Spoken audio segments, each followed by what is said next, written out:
what are some of the biggest misconceptions that you have sort of overcome in running your practice virtually, and what do you say to lawyers who you try to encourage to run their practices virtually? I think the biggest hurdle that lawyers, law firm owners are dealing with is doing too many things themselves.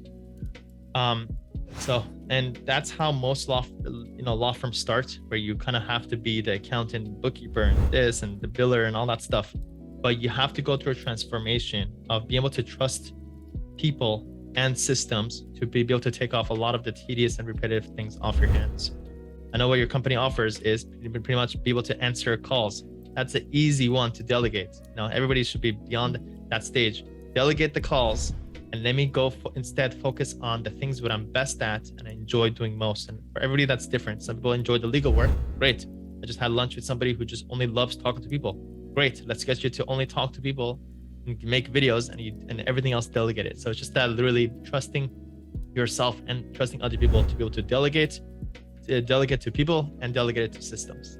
When someone sets out to start a virtual practice, what do they need what do they need to have in place, right, first, in order to be successful in a virtual environment and really take advantage of what you're talking about here? You don't need much. That's the cool part about virtual. It's very little expense. Now my mind always goes towards the client generation first. Can I generate clients for this field, for this new law firm that I'm going to start? And that's where I go first. And at this point, I've kind of been able to systematize it through a series of questions that I ask either myself or people that I'm going to enter this new relationship with to be able to start a law firm. And I'm going to pull it out and see what kind of questions they have. So if you're thinking about either going into a new niche or new practice, this is what it comes down to, these particular questions. Just give me a moment to pull it out. So first is clearly explain the problem your clients have before they hire you. The problem is where we start at in plain language. Second is what's the geographic location you can target? Ideally, your state. If you can be federal, even better, but definitely not city. City, I don't think is enough for you to be able to consistently get enough clients for you to have a scalable automated virtual law firm. Third is who are your top 3 direct competitors? Who's in your field? We'll study who they are.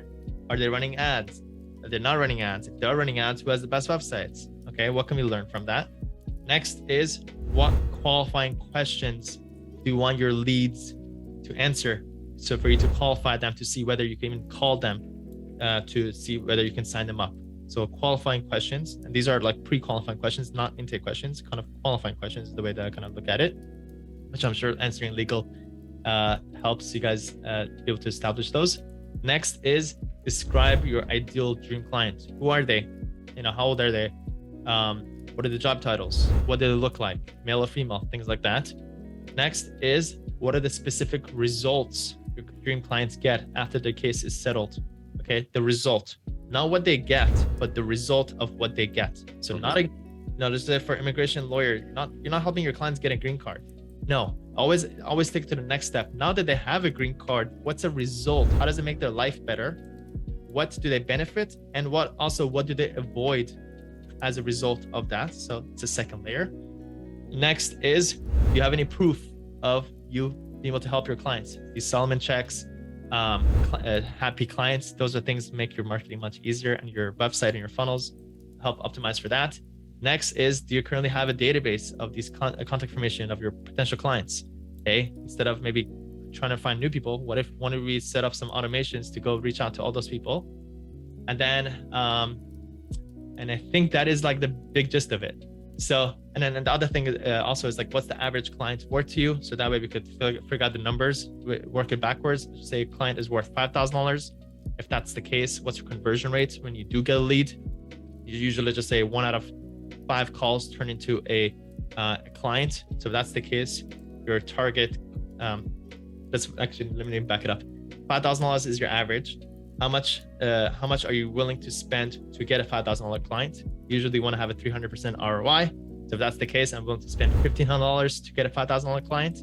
If that's the case, how many leads do you convert to turn into a client? Let's just say 1 out of 5. So if that's the case, my target cost per lead is $300, and then work backwards to help you decide how much you can spend in marketing. And so that's the math side of it. And then pretty much what I just shared with you in the last 5 minutes. I know it was kind of like I did it quickly, but if need be, go back, like rewind it 2 minutes, break all those down. And that is pretty much everything you need to be able to start a law firm with all the marketing, with all the creating the websites and the funnels and everything you need to be able to run a successful law firm. So I want to talk about specifically your legal funnel system. Can you tell us about your system's origins and give us an overview of what lawyers can not sort of expect, but what can lawyers accomplish? How far can they go with your legal funnel system? So the first limiting belief that a lot of lawyers have is this legal funnel or funnels and sales funnels that I've been hearing about maybe it works for transactional, or maybe it works for this types of lawyers, all that stuff. And that is a misconception and it's false. First of all, funnels work for all practice types.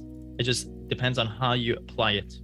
But if you want to get clients, funnels is the systematic way for you to get those clients. With that being said, the funnel is broken down into 3 steps. First part is traffic or client source, whatever you want to call it. It's basically where are your potential clients coming from? Okay. That usually simplify it. Let me just simplify it for you. Either it comes from paid ads, either you do some kind of, you pay for it, or you go produce content and you create value for people to come to you.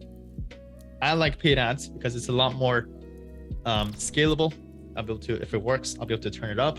It's also a lot more trackable, and it's just and then you also get quicker results. So I usually tend to always start off with paid ads to be able to prove whether I could generate clients. If not, if I don't have time, if I don't have money, then I have more time on my hands, then that's when I go produce content and create value in the market. So that's the first part. Second part is, now that you got your traffic, then you want to send them to a funnel. Essentially, all a funnel is you getting their contact information and nurturing them over time through emails and videos to kind of get them to not sell them up front. You never want to push them up front, hey, sign up right here. Instead, it's a long, elongated kind of process of building a relationship, building trust, likability, to get them to take your desired action, which for most lawyers is to give me a call or to go here to schedule a call. And the third part is automation, which is basically a series of emails. And again, things that are automated to be able to over and over follow up with your prospects to say, hey, I know you probably have some questions about this. Let me send you a video about this. Hey, you probably have these questions, or you're probably wondering, let me show you these case studies. And by setting up these automations, these emails and texts and videos are automatically being sent to your potential clients over time. And all those things are directing people to take one desired action, which is, again, give me a call, just go schedule a call, or go sign this retainer agreement. That's kind of like a short gist of it. How that's applied for your law firm, how you implement it for your law firm is pretty much what my program helps you implement. But that's basically just the gist of it.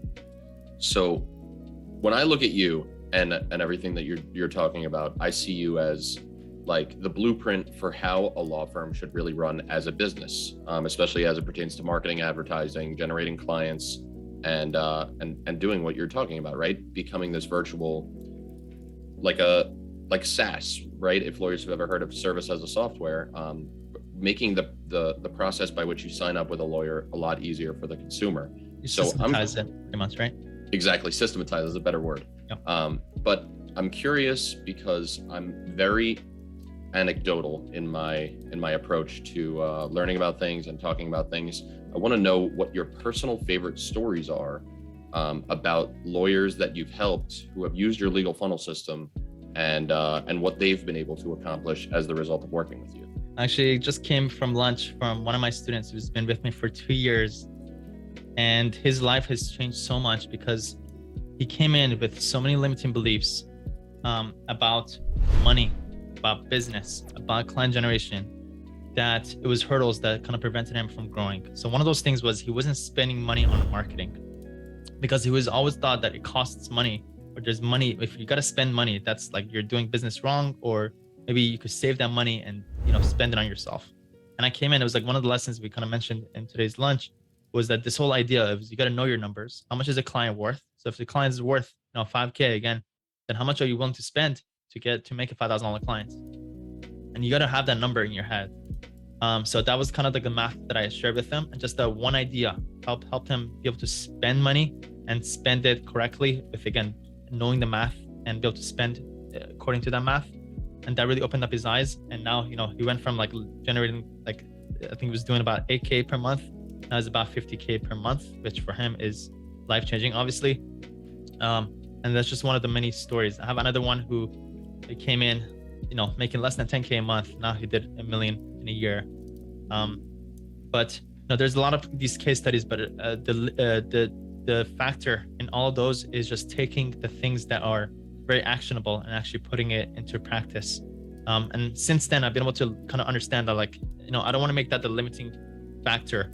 Now, can I depend on the lawyer to implement these things? So ever since then, I went and basically hired a support staff of a tech team to come and help lawyers do two things: implement these things and then hold lawyers accountable for anything else that needs to be done to implement these parts. So the implementation is always the most important.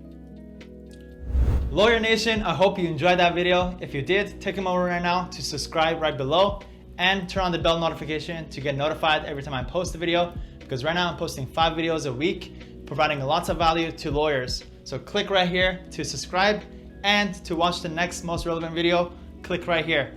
Go do it, go watch it.